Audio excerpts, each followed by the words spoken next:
Assalamualaikum warahmatullahi wabarakatuh. Bertemu lagi dengan saya Ibnu. Ya, kali ini tetap di acara podcastnya Kedai Kopi. Oke, kali ini kita kedatangan nih salah satu tokoh mahasiswa nasional, ya, Mas Ahmad Jundi Kholifatullah. Siap. Salam kenal Mas Siap, Jundi. Mas Jundi Ibnu. ini bosnya kami pusat ya. Sebetulnya Pak Ketua atau apa kayak gitu. Pelayan umum aja. Pelayan umum. Ketua kami pusat periode tahun berapa? 2024-2026. Oh berarti baru kepilih. Baru dilantik 2 bulan. Baru dilantik 2 bulan. kurang lebih 2 bulan. Sebelumnya Zaki ya? Sebelumnya Mas Zaki. Oh, Zaki. Zaki dulu ketemu nonton bola tuh. Oh, iya. Indonesia lawan apa gitu? Piala AFF. Piala AFF kalau nggak salah. AFF. Gitu Mas Zaki. Mas Zaki, ini berarti di Jakarta termasuk baru-baru aja atau udah lama di Jakarta?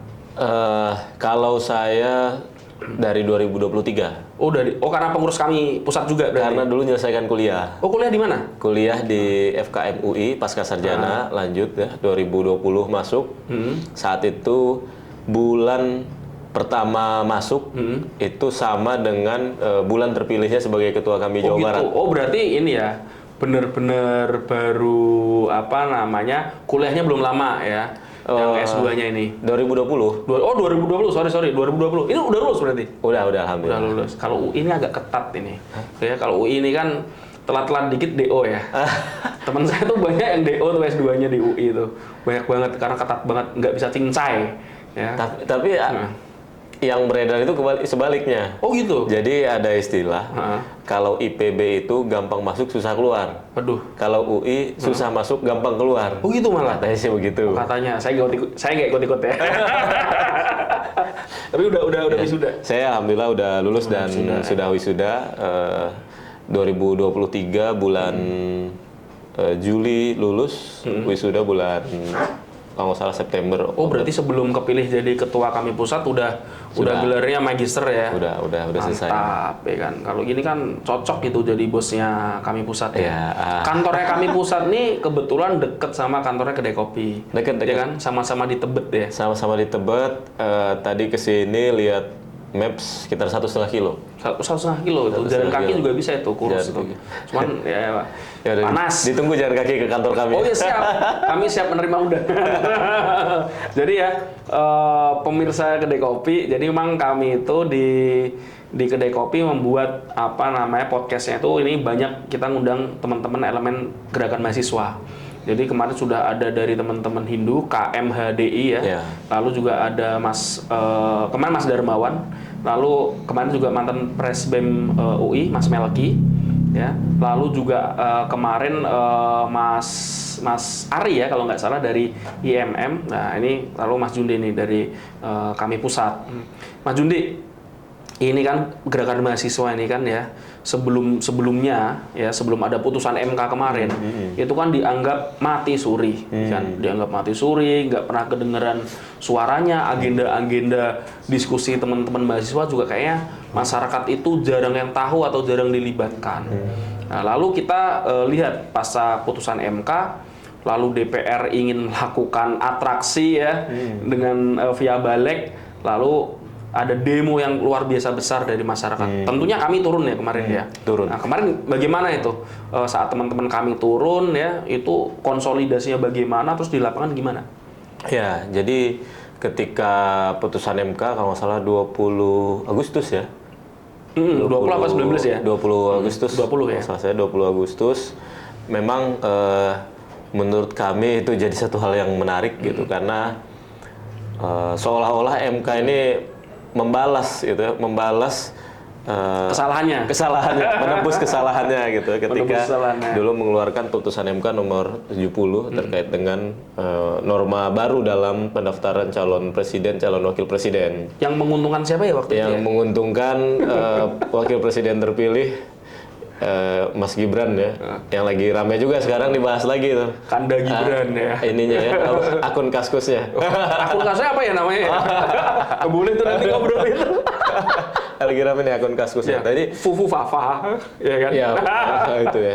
Jadi memang menarik. Kemudian sejak tanggal 20 itu kami konsolidasi dan kalau nggak salah saya 2 hari setelah itu langsung ada rapat dari Badan Legislasi untuk kemudian mencoba mengakali dalam tanda kutip keputusan MK karena memang dianggap MK membuat norma baru. Tapi saya juga alhamdulillah jadi bahasa norma baru itu kan bisa kita jawab bahwa MK nggak bikin norma baru saat itu. Tapi cuman menggeser norma yang tadinya untuk calon independen jadi ke partai politik. Syaratnya disamakan. Disamakan. Jadi nggak ada MK membuat norma baru, udah ada, cuman digeser. Nah itu yang kemudian meresahkan mungkin sebagian partai politik ya, karena akhirnya kita harus berterima kasih juga kepada Partai Buruh dan Partai Gelora ini yang menggugat gitu ya. Dan dengan meskipun itu blessing in disguise ya. Jadi niatnya mereka nggak menggugat itu, tapi diberi putusan oleh hakim-hakim MK itu perubahan syarat pendaftaran. Betul. Ya kan? Nah, kami konsolidasi, kemudian juga sempat bertemu, membahas itu di sekretariat, ngobrol dengan beberapa orang teman, beberapa orang pengurus, dan memang harus bergerak cepat gitu ya, dan melihat dinamika karena memang biasanya begini, nafas gerakan ini kan harus panjang. Itu yang pertama. Yang kedua memang kita harus bergerak, dan kemarin itu memang kita lihat konsolidasi di tingkat mahasiswa itu saya lihat cukup agak lambat karena isunya cepat sekali. Bayangkan tanggal 20 penetapan, kemudian ada 21 balik, kemudian 22 mau paripurna kalau salah. Iya, mau paripurna tapi pada turun kan? Iya, 22 mau paripurna. Bayangkan ini cepat sekali gitu. Kenapa saya bilang cepat? Karena organisasi mahasiswa semua ya, Cipayung Plus khususnya misalnya, itu semua punya agenda internal yang sedang berjalan ataupun sudah direncanakan. Apalagi Agustus itu kan banyak kegiatan mahasiswa baru. Betul, kalau di kami sedang penggodokan mahasiswa baru, kemudian kita punya tagline juga berdampak bareng kami gitu ya. Oh, itu tagline gerakannya itu berdampak bareng kami. Berdampak bareng kami. Jadi yang mau punya social impactful gitu, ayo gabung kami. Ini sedikit promosi. Apa-apa, bebas di sini. Nah, promosi akhirnya apa-apa. Memang dengan kekuatan yang ada kita turun, kita ikut di situ, tapi kita juga bersyukur banyak sekali kelompok masyarakat yang ikut terlibat aktif. Dan kita harus bersyukur juga misalnya ada kelompok-kelompok dari entertainment ya, komika, dari aktor dan lain-lain yang juga turun, no problem. Yaitu alhamdulillah. Bukankah memang yang kita harapkan civil society itu bersatu, kemudian juga dalam perbedaannya itu, apakah dia gerakan non gerakan, kita juga lihat aksi heroisme adik-adik kita ya, yang bawa bambu dan segala macam. STM atau apa itu tapi maksudnya kita lihat bagaimana ada semangat di situ untuk mengawal gitu ya. Ada semangat di situ. Kalau di kami itu ada paradigma gerakan, salah satunya gerakan ekstra parlementer. Jadi di luar parlemen. Saya pikir kalau saya boleh bilang gerakan-gerakan ini adalah gerakan ekstra parlementer yang berada di luar parlemen, ikut mengawal kebijakan. Dan dulu ada diskursus ya, apakah gerakan ekstra parlementer di luar jalanan itu memang berdampak, kemudian memang memiliki efek lah gitu. Hari ini 22 Agustus setelah kita turun dengan berbagai macam elemen, kemarin kita buktikan bahwa itu masih berdampak. Nah, berdampak ya, Masih berdampak. Jadi habis ada demo itu, banyak nggak mahasiswa baru itu yang tertarik untuk ikut gerakan mahasiswa? Kan sebelum-sebelumnya nih ya, sepertinya kan mahasiswa sekarang kan enggan ya untuk aktif di kalau zaman saya itu sebutnya EGM, ekstra gerakan mahasiswa. Gitu. Kalau sekarang apa? OKP gitu ya? Atau apa? OMEK, ada yang sebut OMEK, ada yang OKP secara umum lah. OMEK organisasi mahasiswa ekstra. Nah, itu ini nggak habis peristiwa demo mempertahankan putusan MK itu kan ada proses rekrutmen ya di kampus-kampus ya, ada yang masuk kami, masuk HMI, masuk GMNI, IMM, PMII. Kurang lebih sekarang sudah September ya, berarti udah sebulan lebih ya. Sebulan lebih belum lah ya. Belum ya. Baru 2 minggu lah ya. Itu mulai kerasa dampaknya nggak mahasiswa jadi lebih tertarik untuk masuk ke gerakan mahasiswa apa enggak gitu. Kalau masuk ke gerakan mahasiswa atau enggak, kan itu banyak sekali gerakan mahasiswa. Proses ini pun masih berjalan. Setahu saya mahasiswa baru belum masuk ya. Sudah mulai ya? Belum masuk kampus nanti di sekitar bulan belum ya? September kalau nggak salah ya. Ini udah September ya? Oh iya, ini September. Ya, intinya sekarang sedang proses rekrutmen lah. Okay.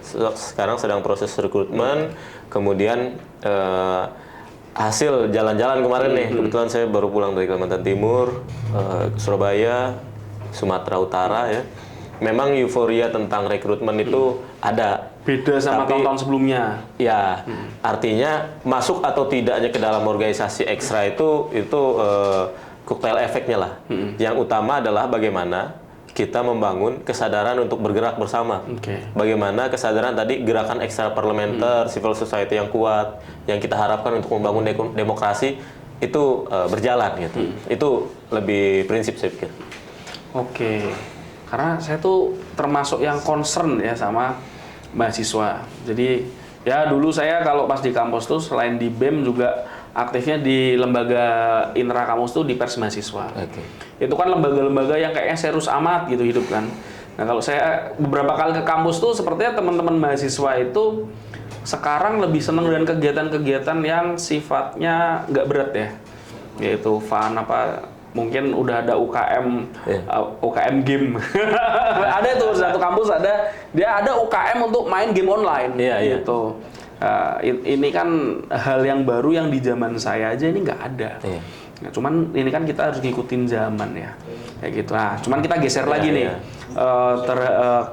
Isu yang ramai sekarang ini kan isu pilkada ya. Jadi putusan MK nomor 60 ini kan terkait pilkada, dan sekarang kita lihat nanti tanggal 22 dan 23 September ini kan ada penetapan calon ya, dan juga penetapan nomor urut masing-masing. Mas Jundi melihat gimana nih konstelasi khususnya Jakarta? Ini kan calon yang bertanding di Jakarta ini penuh kejutan semua ya, kecuali RK. Memang RK sejak lama kan memang digadang-gadang akan turun ke Jakarta, meskipun sempat menarik diri tuh ke Jawa Barat ya, biar netral nih komentar ya. Menurut Mas Jundi dan teman-teman kami ini potensi dari setiap calon itu seperti apa? Terus kira-kira ya Mas Jundi menginginkan apa ya dari mereka terhadap kepemimpinan nanti di Jakarta? Karena nggak main-main loh. Jakarta itu APBD-nya 80 triliun. 80 triliun. Kementerian aja kalah ya. Yang ngalahin APBD Jakarta itu mungkin Kemenhan 160 triliun, Polri. sama Polri 135 triliun. Kemenkes berapa? 90? Ya cukup tinggi juga. Cukup tinggi ya. Jadi Jakarta ini udah kayak kementerian sendiri. Kementeriannya nggak kaleng-kaleng juga 80 T kan. Nah, gimana Mas Jundi? Ya, kalau bicara Pilkada Jakarta sebetulnya ya menarik nggak menarik lah ya, karena Pilkada Jakarta pastinya etalasenya paling atas di Republik ini kan. Karena kalau pragmatisnya dibilang batu loncatan lah untuk jadi masuk ke Pilpres ya. Walaupun kemarin Kang Ridwan Kamil juga kan hampir masuk. Hampir masuk sebagai wakil presiden. Belum ya, hampir lah. Lebih bagus nyaris tidak jadi ya. Tapi ya mungkin beliau juga memilih atau ada pembacaan sendiri. Nah, yang kedua berikutnya memang ada 3 calon sekarang ya. Dharma Pongrekun Gunwardana yang saya pikir ini calon independen yang ini kita bahas kontroversi juga ya. Misalnya bebas. Misalnya disebut ini calon boneka atau kemudian ya calon boneka lah. Tapi orang yang bikin ini, walaupun ini calon boneka, menurut saya ada jiwa seninya juga. Ya, memang. Jadi namanya Dharma Pongrekun Gunwardana. Ini kan ada iramanya ini nyambung. Dari segi nama. Dharma Kun aja itu udah dua-duanya. Dharma Kun udah dua-duanya kan. Unik gitu. Jadi ini yang nyusun ini kayaknya begitu, yang mengusung ini ya. Kayak, apa nih yang kalau disebut enak didengar gitu calonnya gitu. Dharma Kun. mungkin melihat segmentasi masyarakat Indonesia agak suka Jepang begitu ya atau gimana anak muda yang suka Jepang. Kita cari yang bau-baunya agak ini gitu. Bisa Kun Aguero. Main bola kan. Dharma Kun Aguero bisa. Jadi memang kontroversi dan terakhir kan calon ini declare bahwa relawan, simpatisan semua silakan bergerak sendiri, nggak usah minta uang ke kami. Silakan kampanye sendiri karena emang kami independen. Oke. Nah, walaupun ini ya akhirnya kontraproduktif kontradiktif juga dengan yang disampaikan oleh mereka di awal.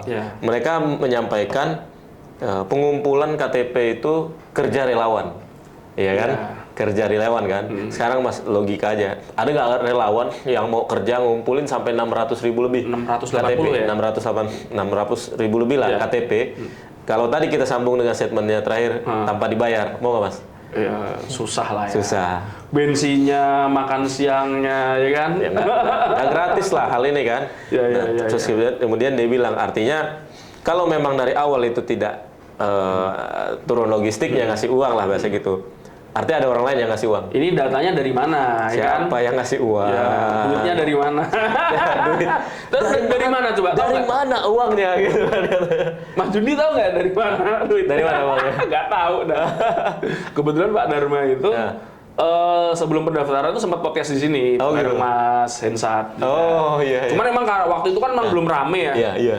Belum rame, jadi ya kita nggak nanya banyak hal karena yang kasus KTP-nya belum segala macam, jadi belum rame kayak gitu.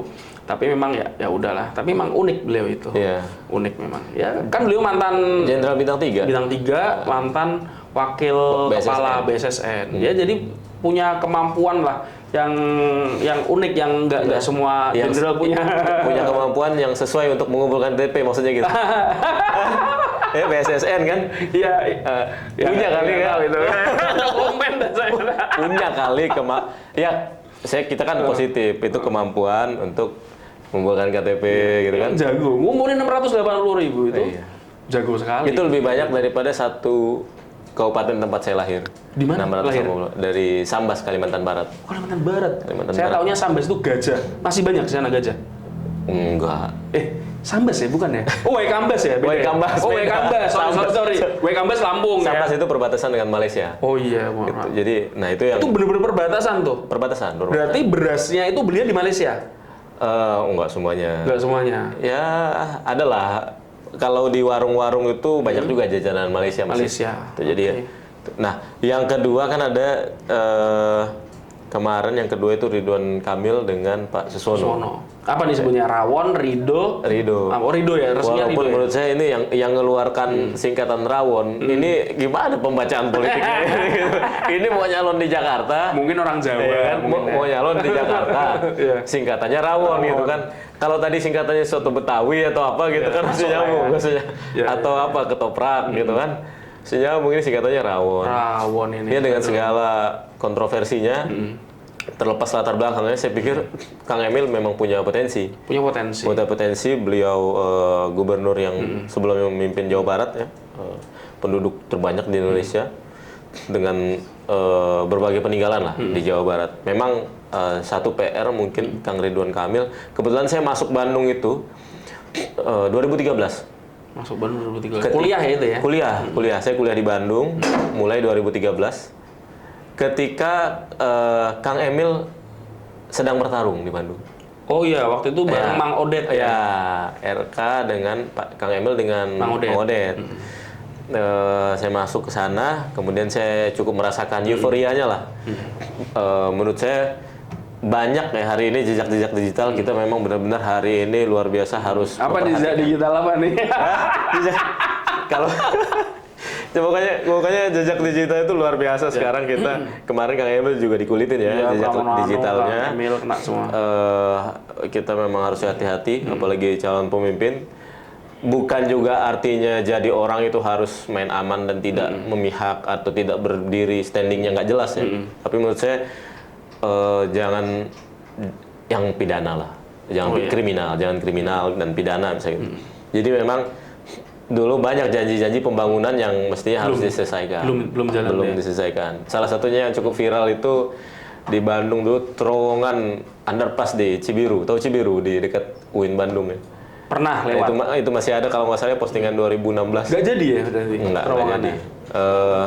Kadang-kadang gitu, walaupun mungkin itu proyeknya bukan proyek kota Bandung ya, karena nggak saya pikir gitu ya? anggarannya juga nggak sanggup.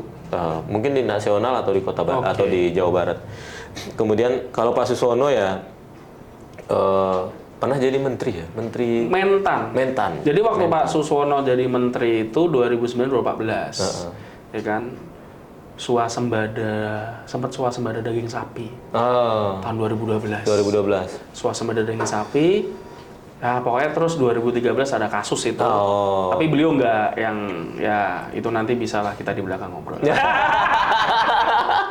Tapi beliau oke. Urusan IPB kan beliau.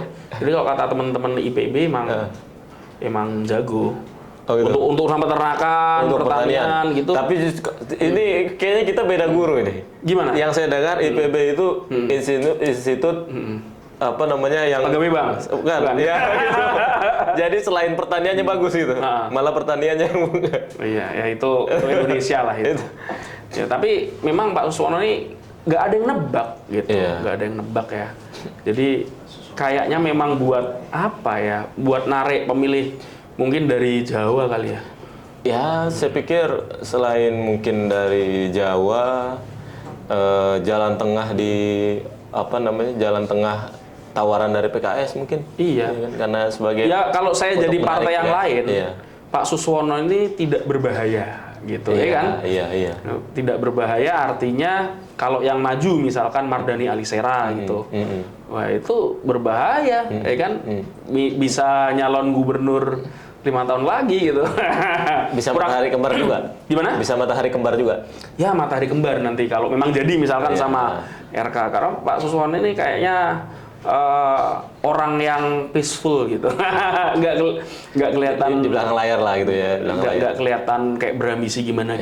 Cuman emang Kang Emil ini bukan berarti tanpa resiko ya. Kalau menurut saya Prabowo dan partai koalisinya ini mendukung Kang Emil. Kalau memang beneran nanti Kang Emil jadi, ya Kang Emil punya kesempatan kok untuk maju di 2029. Ya, kalau nggak sebagai capres ya mungkin bisa jadi cawapresnya Prabowo, bisa jadi kayak gitu ya. Tapi ya, di luar itu saya pikir ini ujian ya buat Kang Emil, Pak Suswono dan tim ya. Kenapa? Karena memang bolehlah kita bilang salah satu daerah yang paling atau kalau memang bukan yang paling melek politik dan edukasinya bagus ya Jakarta, ibu kota. Artinya segala artifisial yang dibangun ya, yang dibangun oleh tim itu tidak bisa hal-hal yang bentuknya emang pencitraan yang tidak dilakukan. Tapi memang hal-hal yang dilakukan, kemudian juga jadi tantangan tersendiri. Jadi memang didukung dengan koalisi yang luar biasa gemuk, tapi tidak berarti akan menang mudah menurut saya. Ya, dari sejarahnya Jakarta ya, kita lihat memang mempunyai logistik yang besar pun itu belum tentu menang. Itu di 2017 kan ya, itu kondisi yang sangat spesial lah. Karena ya waktu itu pemerintah udah pasti ke Ahok kan, dengan segala macam logistik yang melimpah ruah. Tapi karena isunya memang sentimen agama waktu itu ya akhirnya di situ Anies menang. Gitu. Bukannya Ahok pernah bilang saya dikorbankan Pak Jokowi 2017. Nah, itu saya no comment. Soalnya banyak no comment deh. bener ya. Kalau itu Ahok udah jelasin sendiri. Jadi ya gitulah nih politik ya. Tapi unik loh Pilkada Jakarta 2017. Itu saya kalau cerita sama orang-orang, yang turun ke lapangan ini kan banyak PKS sama FPI, ya. Yang menang Anies sama Sandiaga, ya kan. Yang dapat cawapresnya Kiai Ma'ruf Amin. Kiai Ma'ruf Amin kan di 212 waktu pilkada luar biasa turun, ya kan. Lalu menjadi saksi ahli sehingga Ahok masuk penjara, ya kan? Ya. Tapi HRS akhirnya harus tracing, ya kan? Harus tracing sampai pulang ke Indonesia tahun berapa itu kan? Iya. Ya. PKS saat Sandiaga nyalon jadi cawapres, PKS nggak dapat apa namanya? Nggak dapat wakil gubernurnya, kayak gitu. Artinya kalau Gerindra kan masih dapat waktu itu, bahkan Gerindra udah dapat wakil gubernur, dapat menhan, ya kan? Artinya itu saya bilang ini unik ya gitu. Dan saya pikir ya akhirnya PKS kayaknya berdamai ya dengan dia dapat calon wakil gubernur Pak Suswono. Nah kita lihat apakah ada kejutan. Kalau situasinya saya tidak berubah ya, tidak ada situasi yang sangat-sangat bisa membalikkan keadaan, seharusnya yang peluang menang paling besar kan RK Suswono. Cuman kan sekarang barrier-nya ini, apakah RK bisa meyakinkan salah satunya Jackmania? Ya kan mau tidak mau kan karena RK sebelumnya dia bobotoh Persib ya, dan ada jejak digital ya macam-macam itu kan, jadi ya ini barrier, memang barrier. Ya gimana menurut Mas? Ya apa namanya, kalau disebut barrier atau tantangan ya saya pikir di situ ada peluang berarti. Iya, ya kan? peluang. Maksudnya enak-enak aja jadi kan nggak mungkin ya. Peluangnya justru misalnya RK Suswono atau RK menawarkan bahwa ya karena dia tidak punya apa namanya, karena dia berasal dari background bobotoh, justru misalnya bisa menawarkan bagaimana rekonsiliasi dua hal itu. Dan orang sebetulnya nggak suka konflik kan. Orang sebetulnya nggak suka konflik. Saya ingat sekali dulu 2019 ada satu supporter Persija yang meninggal di luar Gedebage, stasiun Gedebage. Itu Hamin saat. Padahal udah diminta tuh datang, tapi tidak masih ada yang datang. Masih pada datang. Nah, maksud saya dengan berada di latar belakang yang sebelumnya bukan Jackmania, bisa memberikan alternatif solusi baru nih dalam konflik-konflik ini, atau bahkan bisa membangun Jackmania ya dengan lebih apa namanya, dengan lebih serius. Mohon maaf misalnya gini, contoh Kapolri sekarang ini kan non Muslim, Pak Sigit, tapi luar biasa dekat betul dengan kelompok-kelompok Muslim, betul kan? Iya. Ya kan? Karena menyadari ini ada barrier. Nah, kan? begitu. Artinya bisa jadi nih Pak RK nanti di kepemimpinannya jika terpilih itu akan lebih dekat dengan Jackmania, akan lebih dalam karena memahami ya ada latar belakang atau hal-hal yang memang ya harus dia buktikan, harus dia selesaikan dengan Jackmania. Menurut saya salah satu dari beberapa yang banyak lah ya. Tapi memang ya di Jakarta tadi karena edukasi politik yang udah cukup bagus, jadi memang yang harus dilakukan ya person to person, key player di lapangannya itu yang harus diselesaikan. Janji politiknya juga harus paten ya. Nah, soal janji politik ini yang menurut saya banyak yang agak, saya pikir kok begini ya mikirnya gitu ya. Apa Dharma Pengrekon menggratiskan stadion? Nggak, kayak misalnya kita bangun di bawah tempat kerja, di atas rumahnya, itu kan nggak masuk. Wow, out of the box gitu ya. Nah itu memang menurut saya harus dipikirkan ulang tuh soal janji politik. Kadang-kadang orang di Jakarta ini kan nggak muluk-muluk. Ya kerjaan aja, kerjaan. Kerjaan tuh banyak yang butuh kerjaan. Kalau soal macet sulit itu. Memang sulit. Menurut saya KRL sekarang, coba Kang Emil janji aja nih. KRL akan coba kita upayakan, kita dorong agar ditambah jumlahnya. Iya kan? Malah sekarang isunya KRL ini tarifnya mau naik. Wah, dengan penyesuaian dengan NIK. Ini kebijakan yang mohon maaf ya. Dungu lah kalau misalnya kalau pinjam bahasa Rocky Gerung. Kenapa? Karena di luar negeri itu ya orang ramai-ramai pengen naik kendaraan umum biar nggak macet. Kenapa di sini orang mau naik kendaraan umum dipersulit? Bukan dipersulit, ya dimahalkan atau subsidinya berdasarkan NIK. Walaupun ini nyambung lagi agak melebar, indikasi bahwa KAI-nya butuh duit. Iya. Karena operasional untuk kereta cepat yang semakin membengkak. Saya tuh baca ya, penurunan subsidinya itu hanya berapa ya, sekitar 1 triliunan ya. Artinya kan ya itu angka yang nggak gede gitu. Harusnya ya jangan sampai dikurangi. Meskipun ini kan bukan pekerjaannya Gubernur Jakarta kan, tapi saya rasa RK Pramono maupun Dharma itu harus berani menjanjikan.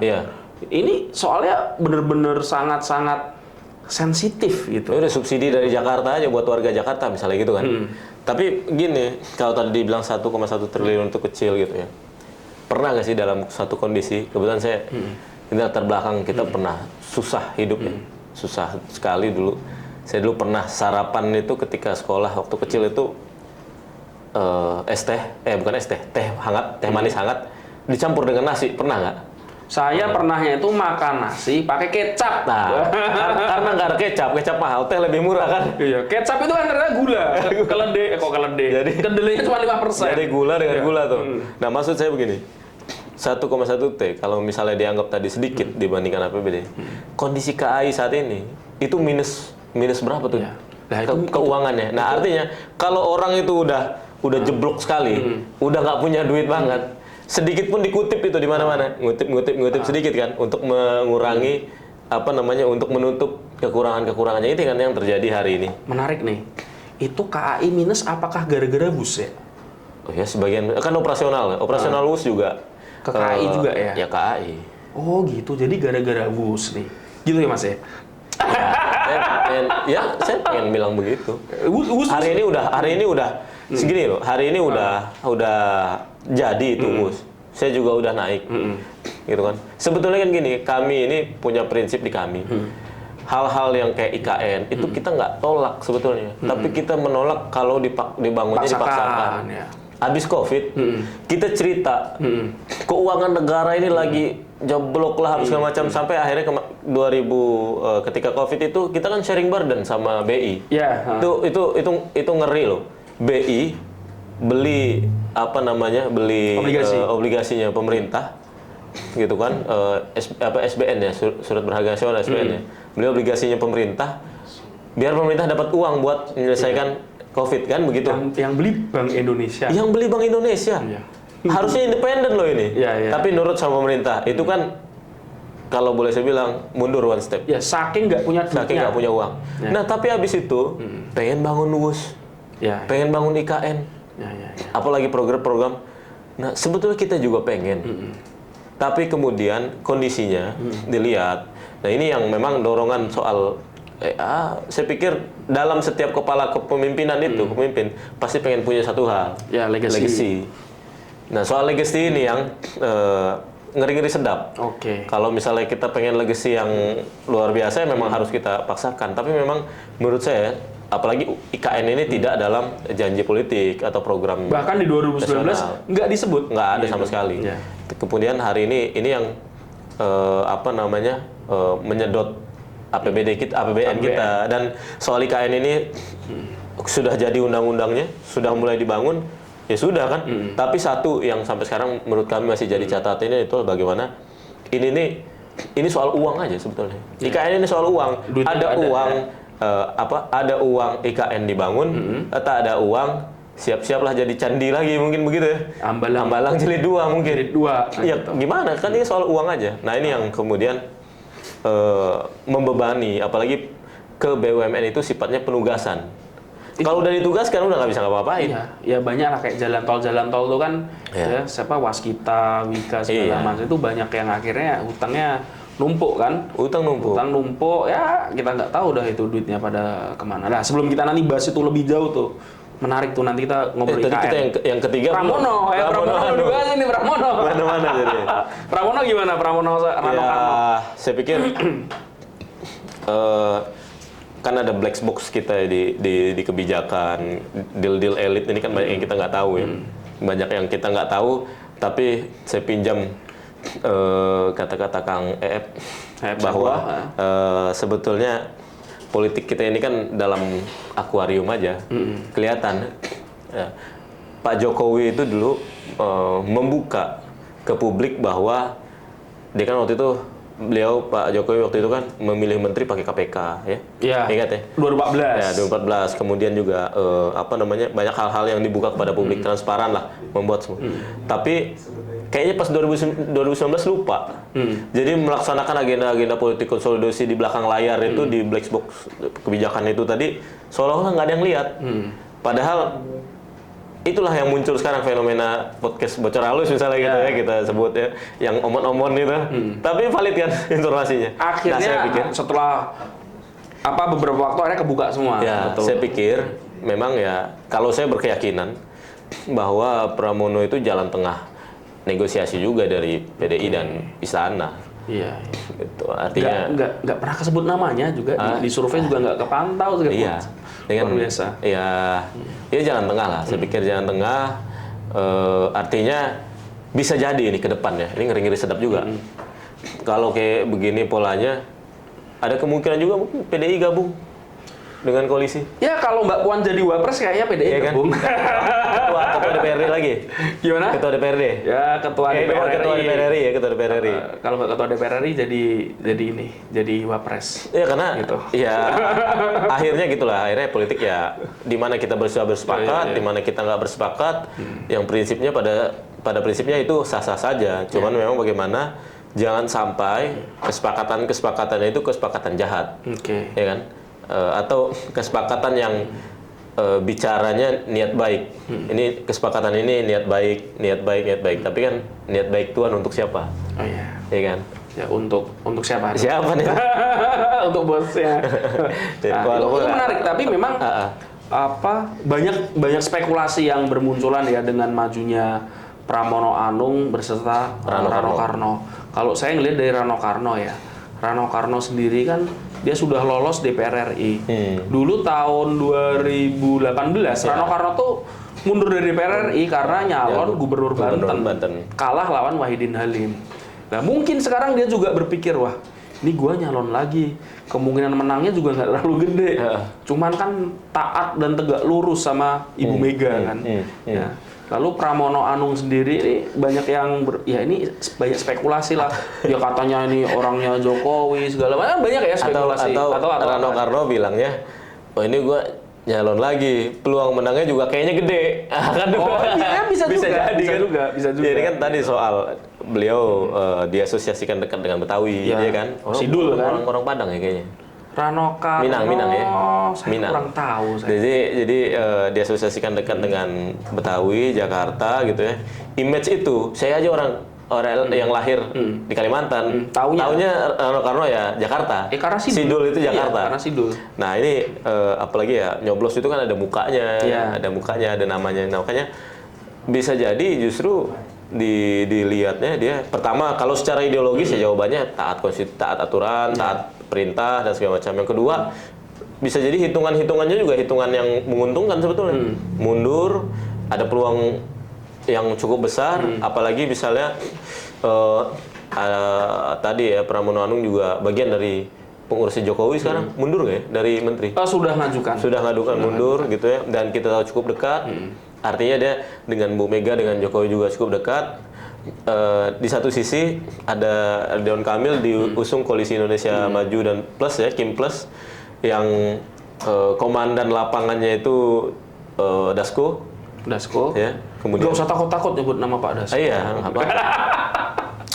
Pak Dasko, kemudian di atasnya ya tentu kalau kita lihat partai ya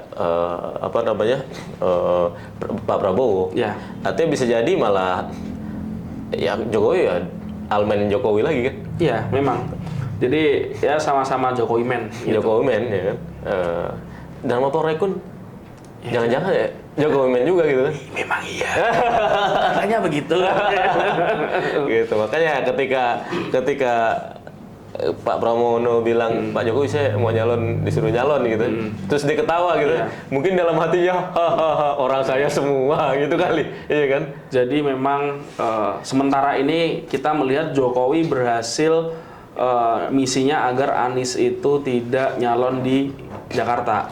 Karena memang kepentingannya Jokowi dan Prabowo ini sama.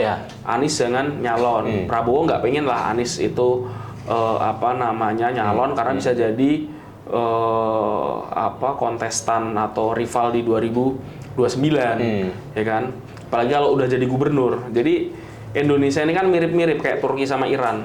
Kalau mau jadi presiden itu harus jadi kepala daerah di ibu kota. Erdogan itu dia jadi wali kota Istanbul tahun berapa? 98 apa 96 gitu kan. Dia menang di situ, tapi nggak karena di Turki itu kan tahun 96 98 tuh sekulernya ansih tuh, sekulernya sangat kuat ya. Azan aja waktu itu masih pakai bahasa Turki, jilbab masih nggak boleh. Tapi Erdogan di tahun 98 itu 96 atau 98 itu terpilih jadi wali kota, terus dia membuktikan bisa mengubah Istanbul tuh. Listriknya, airnya diperbaiki sehingga pamornya naik. Tapi pamornya naik di penjara dulu. Di penjara karena dia baca puisi yang ada giroh Islamnya gitulah. Sehingga dia di penjara. Kalau Turki kan kayak gitu tuh dulu. Nah, akhirnya dia keluar penjara buat partai AKP tahun 2000, tahun 2002 menang pemilu sampai sekarang. Nah, di Iran juga sama, Mahmud Ahmadinejad. Jadi dia ini salah satu yang disebut salah satu kepala negara yang paling miskin. Selain yang kepala negara presidennya Uruguay kalau nggak salah, saya lupa namanya tuh, yang nggak punya harta segala macam. Ahmadinejad terpilih tahun 2006 kalau nggak salah. Dia jadi wali kota Teheran. Itu bagus, menertibkan segala macam. Lalu orangnya sederhana, itu panggungnya di situ, dan akhirnya dia kepilih sebagai presiden Iran.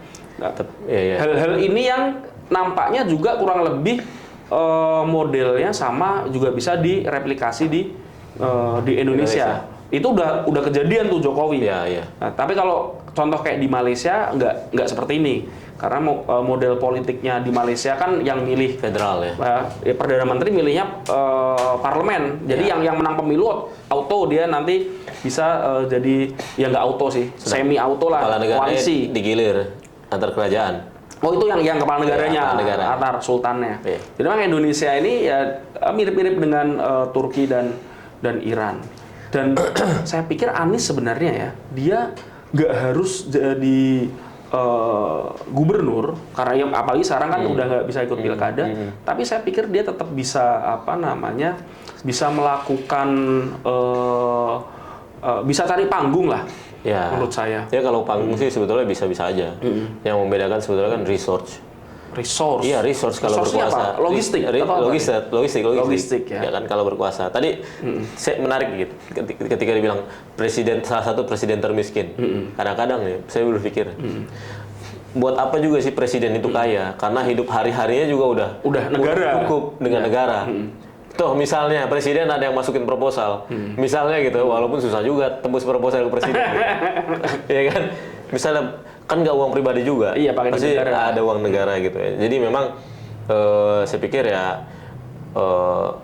di benak para pemimpin itu sudah selesai dengan hal-hal yang bersifat logistik ya, atau misalnya kekayaan. Saya pikir memang ya kalau diagramnya itu ya kalau piramidanya itu yang paling atas ya bagaimana orang bisa dirasa diakui ya kan, ada legasinya, ada peninggalannya, dihormati dan segala macam. Nah itu tadi sedikit. Tapi kemudian memang balik lagi soal Jakarta, ini jadi menarik tiga pasangan ini gitu ya.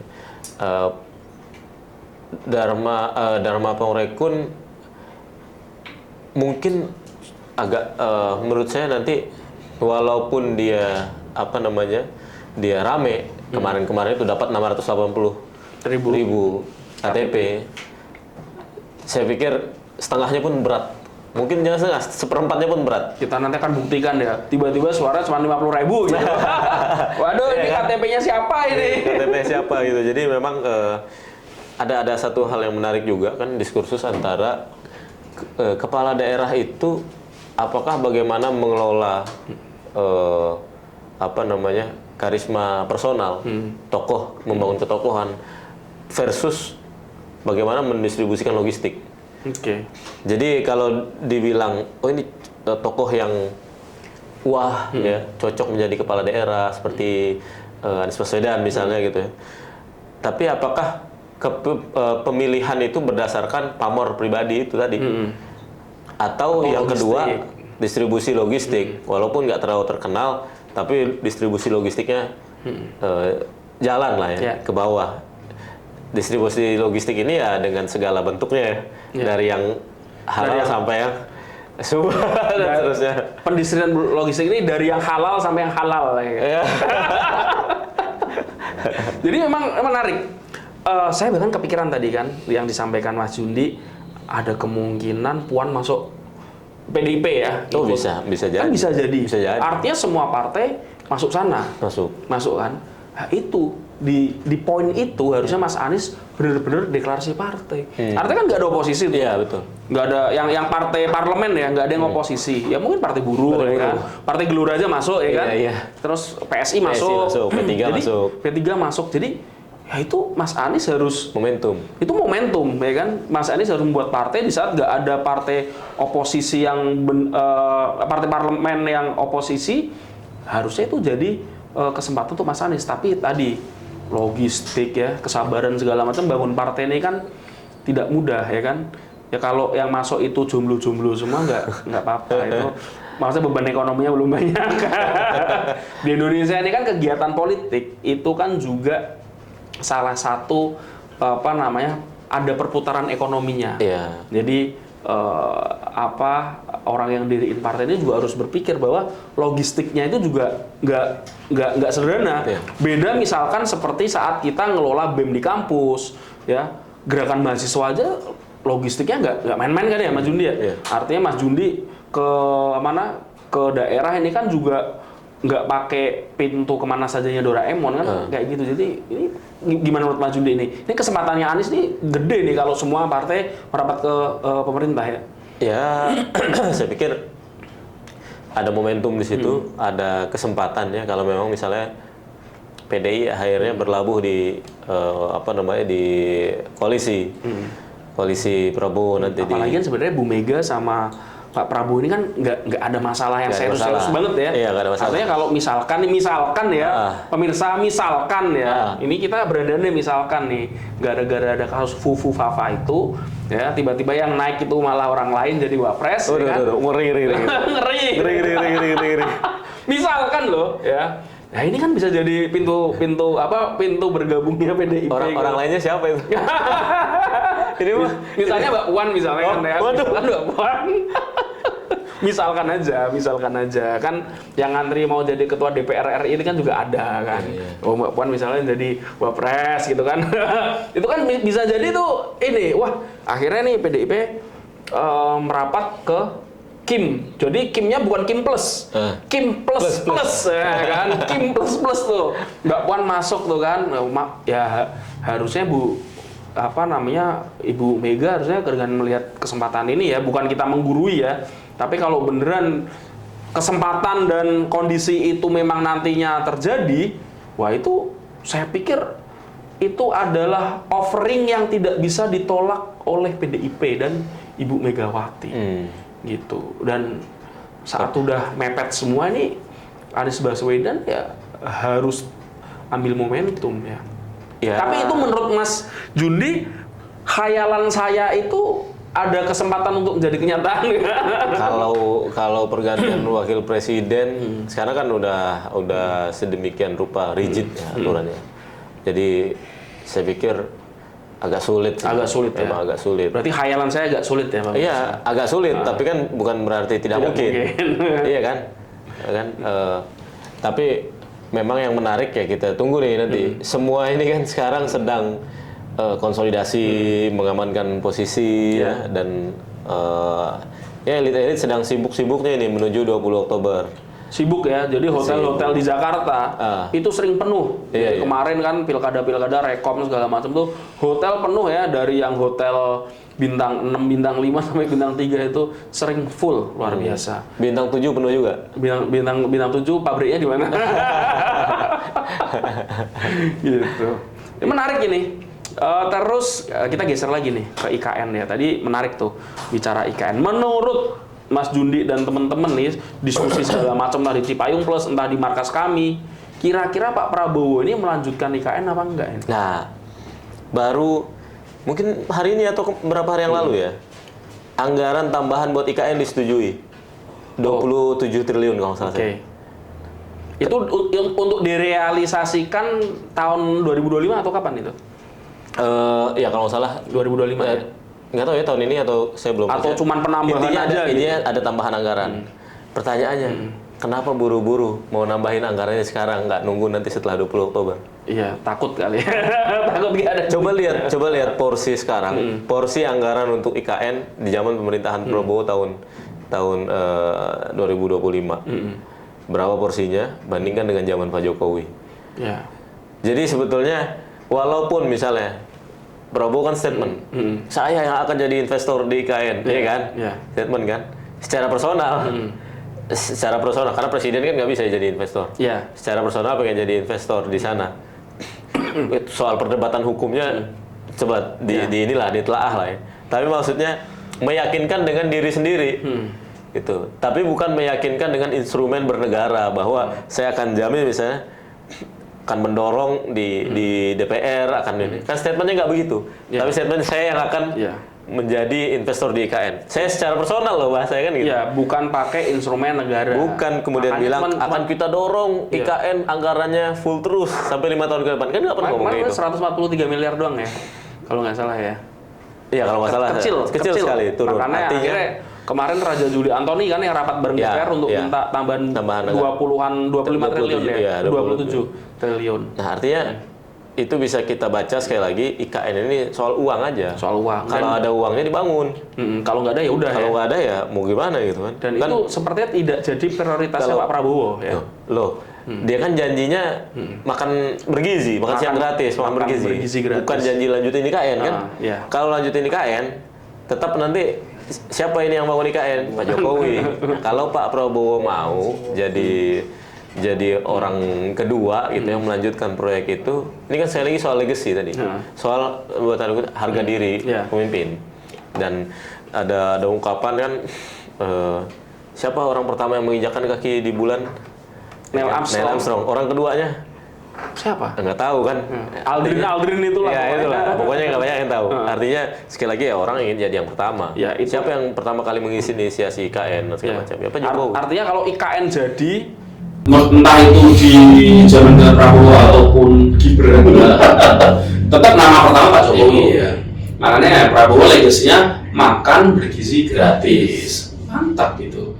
Makan bergizi gratis. Ya akhirnya menurut saya sekali soal uang aja. Soal uang ya. Jadi memang kita itu uang itu sekarang sangat bermasalah.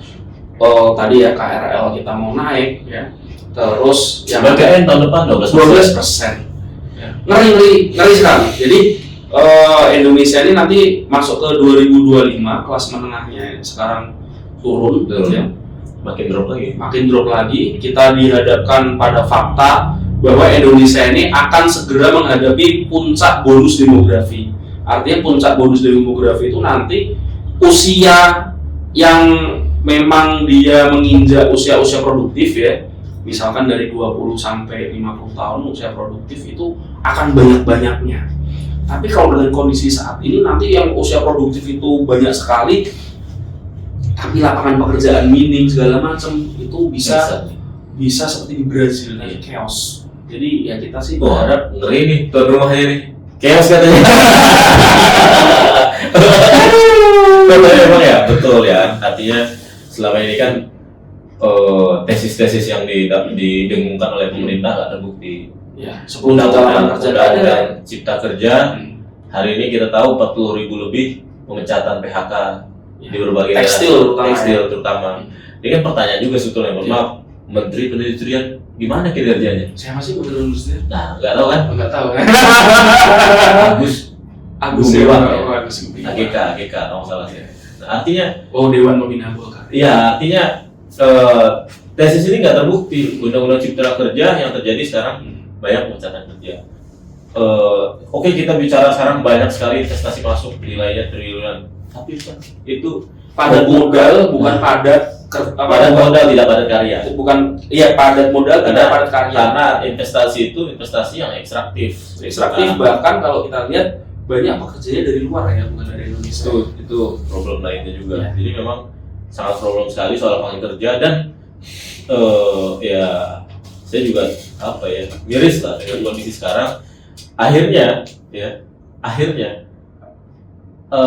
exit pool terakhir orang untuk bisa bekerja itu adalah Gojek online. Iya, dan ojek online aja sekarang potongannya mengerikan. Dan ojek online itu pemerintah tidak berperan apapun di situ. Tidak ada jaminan. Tidak ada jaminan. Pertama mereka jadi sampai sekarang masih mitra.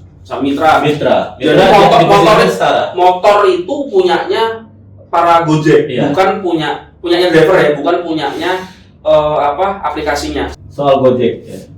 Lapangan kerja yang dibuka pemerintah minim sekali. Akhirnya eksipul terakhir orang agar bisa bahasanya apa? Ya yang penting kerja lah. Itu ojek online. Dan pemerintah berperan apa di situ?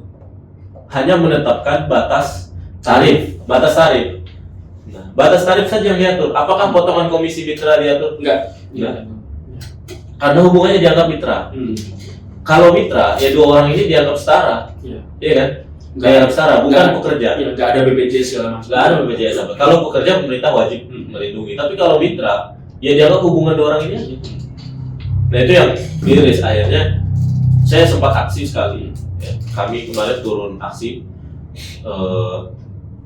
menolak upacara IKN. RI, upacara HUT kemerdekaan di IKN. Kenapa? Karena anggarannya hampir 100 miliar. Iya, 90 atau 70. Pokoknya anggarannya hampir 100 miliar. Luar biasa besar. Ketika saya lihat dari atas mobil komando itu ke jalan di Bundaran HI, mostly mayoritas itu jaket hijau orang jadi ojek online. Dan tidak ada peran pemerintah di situ, cuma ngabisin uang di HUT di IKN yang akhirnya ditunda pindahnya sampai sekarang belum pindah juga. Ya, sampai sekarang harusnya September itu kan beberapa menteri Menko harus pindah. Hanya harus dari sebelumnya. Tapi ini sudah jadi belum? Ya sudah tapi belum. Ini kosakata baru. Ya. Nah memang artinya problem sekali soal lapangan kerja itu. Bagaimana pemerintah ya nggak usah minta yang lebih lah. Kita tepati aja janji 10 juta lapangan kerja itu. Sekarang faktanya malah PHK besar-besaran dan selalu disampaikan ini baik-baik saja kondisi. Ini cukup miris menurut saya. Jadi bagaimana harapannya nanti ke depan di periode Pak Prabowo itu minimal punya empati lah dengan masyarakat miskin itu, dengan masyarakat kelas menengah, kelas ke bawah itu minimal punya empati Pak Prabowo. Itu bagaimana susahnya hidup dan ojek online itu udah upahnya murah, banyak potongannya, ya, potongan untuk mitra 20%. Bisa lebih ya. Gitu ya. Kemudian mereka tanpa perlindungan. Coba hari ini kita lihat ya para penonton ya, sudah berapa banyak kasus driver ojek online itu meninggal karena kecapean di jalan karena kecapean, angin duduk segala macam. Ya Allah, coba pemimpin kita ini agak berempati dikit lah dengan masyarakat kita gitu ya, dan diputuslah hubungan mitra yang tidak sehat ini, karena bagaimanapun bermitra rakyat biasa dengan kapitalis ya beda dong, ya kan, dengan perusahaan-perusahaan besar. Pemerintah harus masuk, jangan hanya menentukan tarif batas atas, menentukan tarif, tapi bagaimana itu lebih adil. Memang sangat mengerikan ya kalau terkait Gojek online. Dan dari diskusi ini, Kedai Kopi dapat ide baru. Nanti kita akan survei non politik tentang nasib dari teman-teman Gojek online. Dan nanti kita juga minta bantuan teman-teman kami sama yang lain ini. Itu Mas Gundik. Terakhir mau penutup dari siap. Pemimpin, buat para pemimpin, saya itu masuk grup Facebook, banyak masuk grup Facebook Liga-Ligu Kehidupan Ojek Online.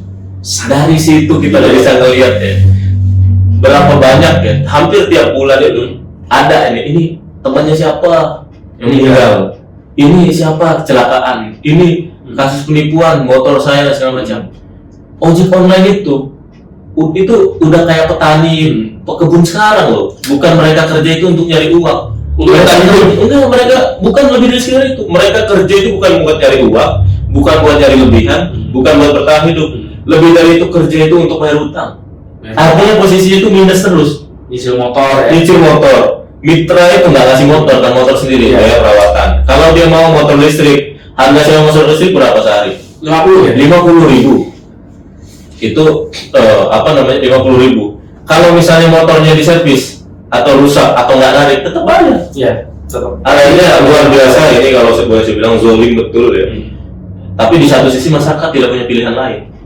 Dan karena ada yang menikmati juga. Ada yang menikmati. Gitu. Dan dianggap diklaim juga oleh pemerintah juga dan juga oleh para aplikasi ini juga dianggap membantu perekonomian. Bahkan saya sering bilang begini di akun media sosial dan di WhatsApp. Indonesia ini ekonominya sekarang hidup di atas upah murah, ya kan? Kita ada yang bisnis dengan bantuan Gojek online-nya ojek online-nya ini tarifnya murah segala macam. Ya, ini juga seperti lingkaran setan. Nanti kalau dinaikkan, ya tiba-tiba apa-apa nanti ada yang naik. Tetapi kembali lagi, saya sepakat sama Mas Juni bahwa teman-teman ojek online ini wajib mendapatkan perlindungan dari negara. Ya, betul. Jadi kalau sekarang itu ya sangat miris ya, motor dari mereka, bensin dari mereka, perawatan oli dari mereka. Ini yang menurut saya negara harus hadir setelah tanggal 20 Oktober juga bisa memberikan pendekatan dan keputusan-keputusan yang berbeda dari presiden sebelumnya. Ada tambahan lagi Mas Judi? Jadi itu cukup lah. Cukup ya. Luar biasa ini kita bareng Mas Judi, ketua kami yang ternyata punya perhatian khusus untuk kawan-kawan ojek online. Thank you Mas Judi. Nanti next saya main ke markas saya kami atau kita podcast lagi di sini. Terima kasih. Sampai jumpa. Wassalamualaikum warahmatullahi wabarakatuh. Waalaikumsalam. Mantap. Setuju ya? Lebih Mas. Setuju.